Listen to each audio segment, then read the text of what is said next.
Hello, Commander, and welcome again to the next week of the Radio Sidewinder talk show. I'm Commander Felix Jefferson, and this week I'm joined by... I'm Commander Stephen Adjanock. And Commander Honoris Nessus, back from my bunker, hidden away. I had some contractor issues, but I am back for good now. That's very nice, then. So you're all ready for the Thargoids when they come, is that what I'm hearing? Getting there. We're still in the building phase at the moment, just had to deal with some pay issues with contractors. They've been jettisoned into a sun at the moment, so getting some new guys in now. Well, that's a good way to take care of uncooperative contractors. Yeah, just jettison them into a sun, Seems to be working out alright for me so far. The new guys are a bit scared, but they work harder for it. Yeah, there you go. You might even get a discount on your labor costs. Well, if they still refuse to work correctly, then just ring me up and I'll get in my Corvette and we'll try and lift their. Well, isn't his bunker around Sagittarius A? I mean, in your Corvette, that would take a very long time to get to. Yeah, but I mean, it's worth it, I think. It's definitely worth it. All right. Well, I'm going to start with the Powerplay for this week.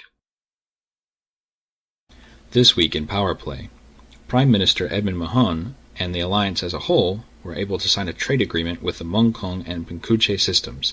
This brings the Alliance trade network to 90 influential hubs. The economic outlook of the Alliance remains the envy of the other trade networks. Federal President Zachary Hudson's fleets were able to correct the supply shortages they faced last week.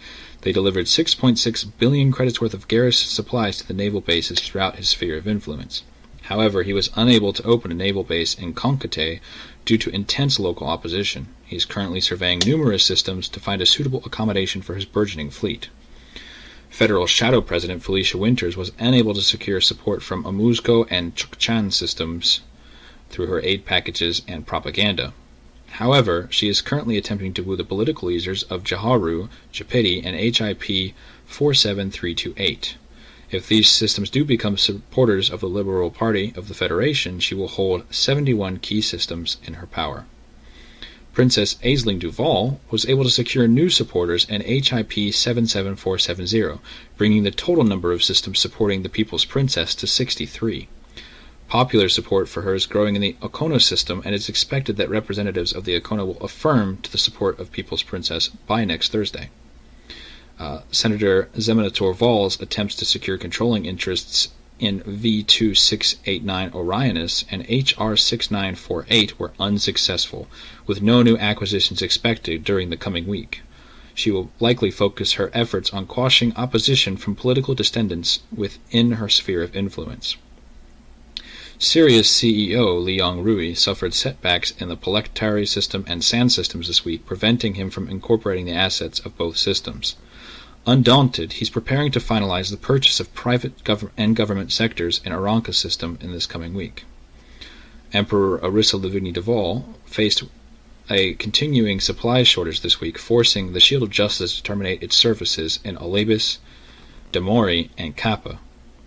Her garrison supplies were consumed at near-record levels in Namamasaru, Bragit, Yab, Kamola, Cibola, Redanengi, Igala, and Kuku, jeopardizing the ability for the Shield of Justice to maintain adequate security. If she loses those systems this week, she will only have 57 key systems under her influence. Simguru Pranavantal welcomed the inhabitants of HIP 7076 into the Utopian fold this week, and he is now giving them a chance to begin again in the golden land of opportunity. They also celebrated the significant milestone in their history, as they now have 50 systems in the Utopian enclave. Senator Dentian Patrius secured his harbor for his fleets in the Conte system this week, overcoming the violent opposition from locals. A number of armed deals fell through, however, weakening any plans he may have had to expand. He will have to focus on defensive deployments of his fleets this week. Pirate Lord Arcane Delane successfully instigated fighting and violent insurrection in Moroni and HIP 111880 this week. His vessels have been seen supporting criminal elements in both systems, and he is poised to claim new territory mere weeks after he lost control of 3 systems. That's the power play this week. Okay, and back to regular programming. So good news, the Akanura appeal was successful. The Earth Defense Fleet was able to get enough support from the commanders all around the galaxy in order to successfully start developing Akanura. Yay. It's very good news. Yeah, absolutely. They wish to extend their gratitude to everybody who risked their life to protect any traders and anybody who's bringing a decent economy into Akanura, because before now it was a very dangerous system to go to, and definitely I'm sure those commanders out there who helped are certainly feeling the gratitude through their new heightened bank accounts. Yes, I heard the pay was very, very good for the work that they did to risk their lives and their ships and take time out of their regular schedules to come protect trade and deliver some polymers. So, this week there's 2 different goals that Zachary Hudson has made a goal, and Princess Aisling has made a goal for people to try and fulfill.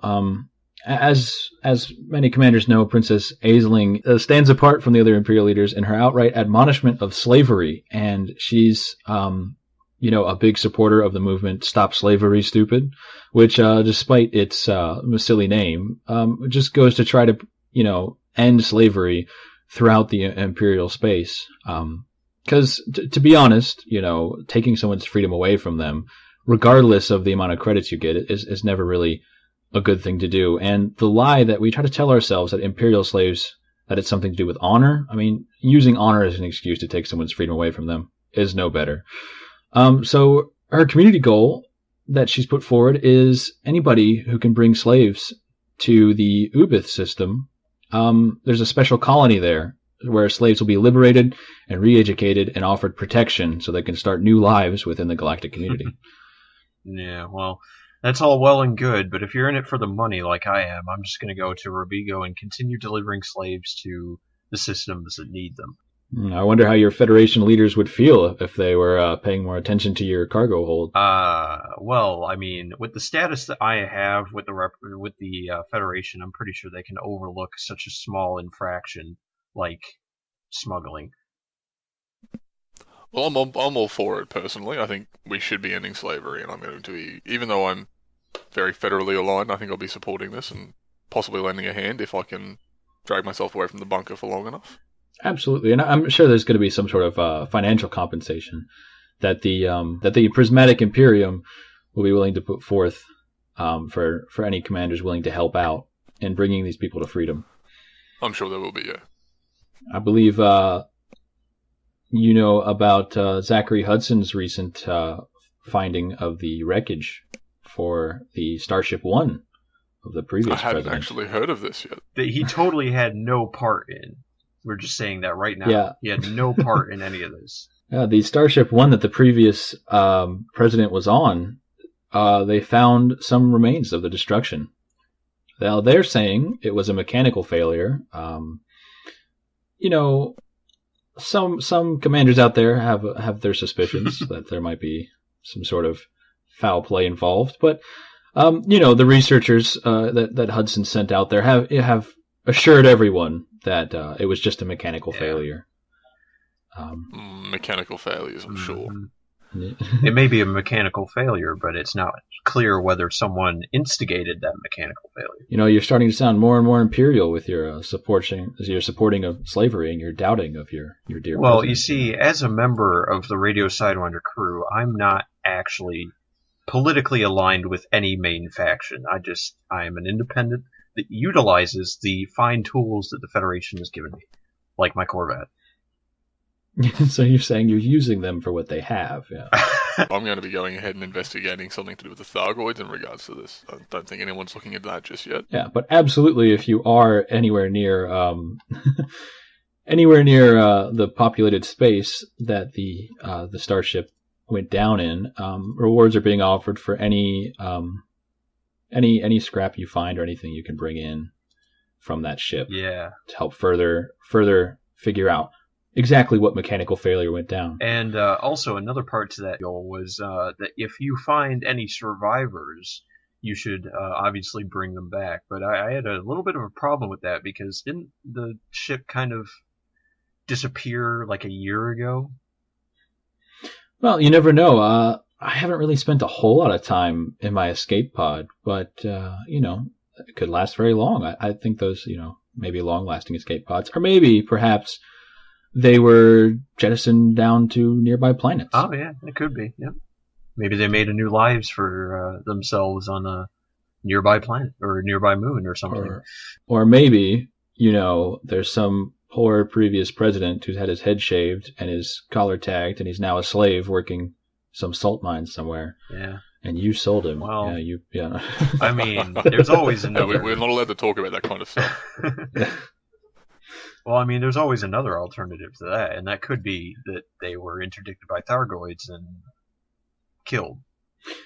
Thank you. Someone else supporting the cause. You never know what those Thargoids are capable of. Yeah. I mean, I don't know of any ship currently that is able to interdict, capital class ships or anything pretty big, but you never know what the Thargoid could do. Exactly. We have no idea what they have nowadays, at least, because, I mean, it was a long time ago that we had the war between us and the Thargoids and the Dark Wheel and all that stuff, so it'll be interesting to find out what they have now. If they continue with their trend of mysterious Diamondback explorers, I think we'll be okay, though.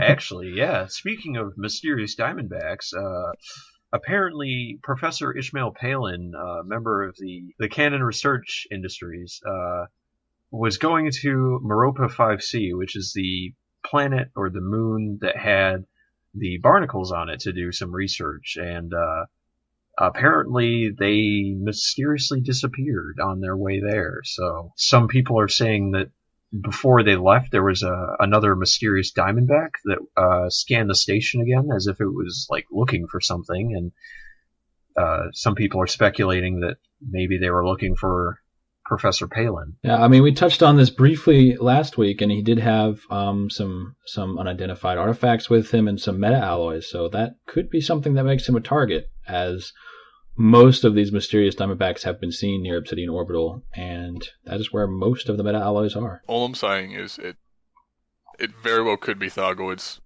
looking for revenge. This is a very influential man, dealing with a lot of Thargoid possible technologies, and all I'm saying is, not confirmed, but definite possibility, and I'm going to be ramping up my production of my bunker.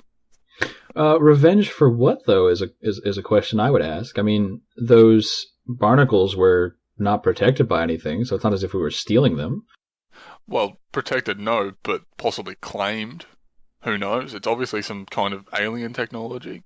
If they can't uphold their claim on a small moon in the middle of the galaxy, I don't see what sort of claim they should have to that. That might be your point of view, yes, but Thargoid's point of view, the aliens, we don't know them very well. All I'm saying is some other people might want to look into bunkers. Well, if you need to look into bunkers, make sure you contact Commander Honorous Nexus. He's got some good contractors now that won't fail when it comes to building. Hook you up with a discount. Yeah. All right, well, it's about time that we take our quick commercial break. We'll be right back, Commander.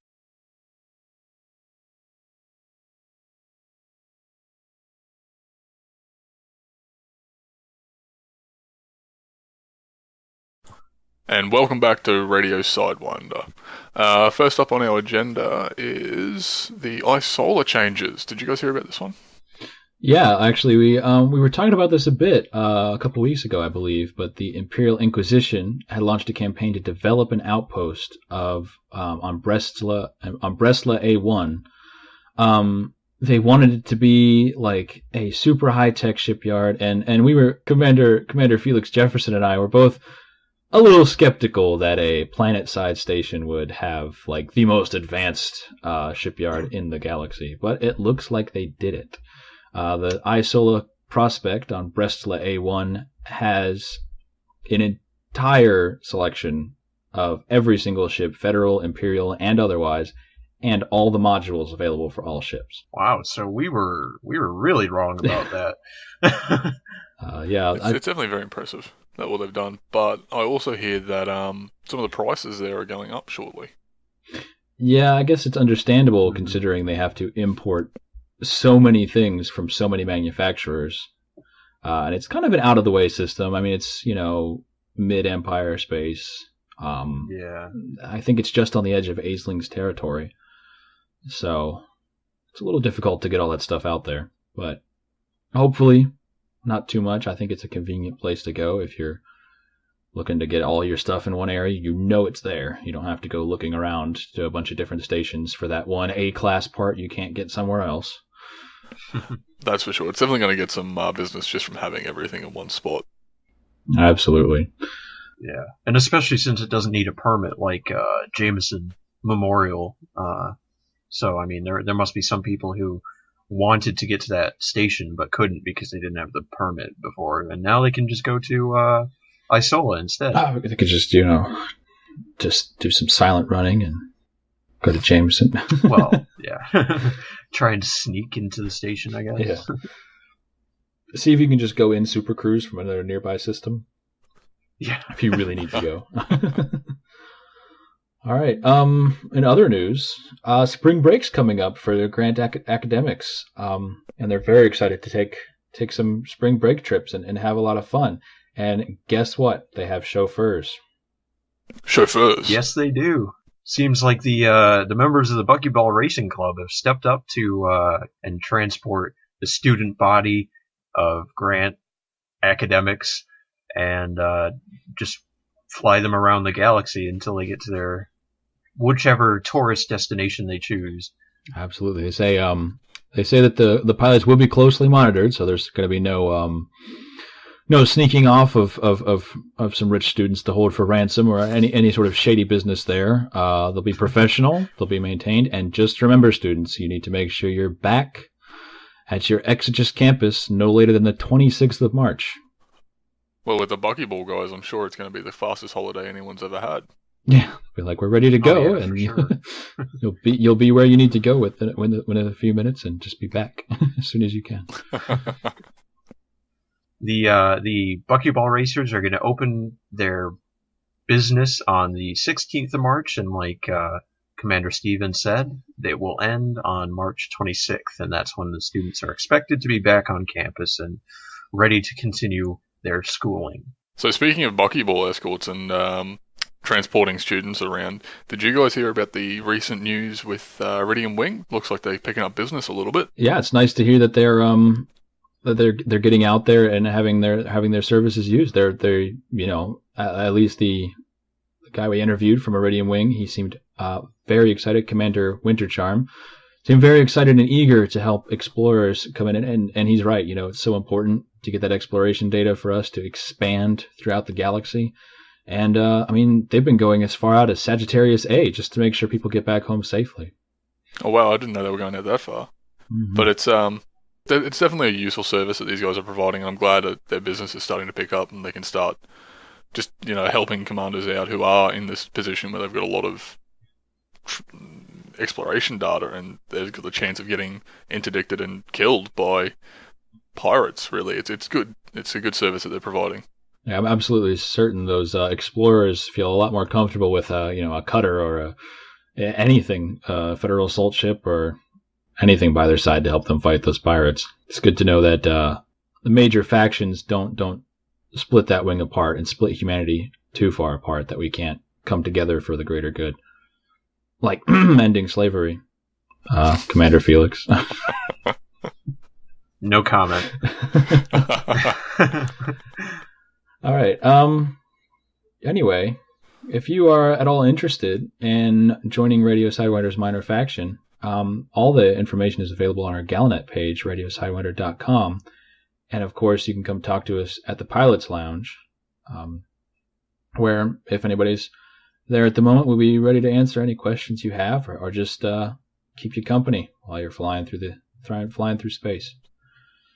So Commander Anubis 2586 is attempting to sue the Federation for damages to ship and lost property in the form of cargo after being granted clearance to land I can't see if he said here where he's landing or where he's trying to get to.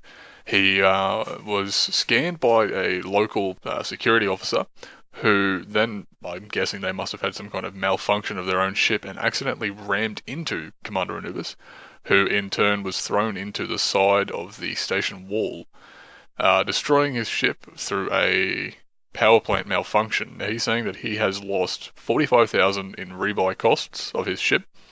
He's also lost, 12 tons of palladium and 13 tons of painite, and 7 tons of platinum. This totals up to around, 821,000 credits. Medical bills and pain and suffering, plus lasting trauma, accounting for the rest of his claimed damages. He is willing to settle outside of court, though. So the Federation looks like they're having some troubles at the moment with legal. Be interesting to see if he gets this to go through or not. He better watch out a little bit, though. I mean, he's suing for 4 million credits, and we don't know what the Federation's willing to do to get somebody out of their way, especially after Starship 1. Yeah. Mm-hmm. Yeah, Hudson. Well, I guess it is true, though. Apparently, the Starship 1, they released a fact-finding report on their research into what caused it to actually explode.